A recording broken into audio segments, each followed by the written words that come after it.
Resulüm anında çıkardı Arşafalı.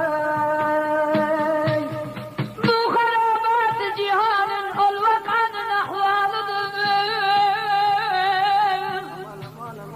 Kanlı yaşlar döktü gönlüm hazretin feryadıdır.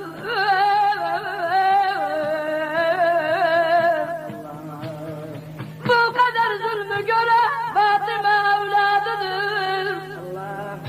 Her Muharrem matem etmez gönlümün muhtadıdır.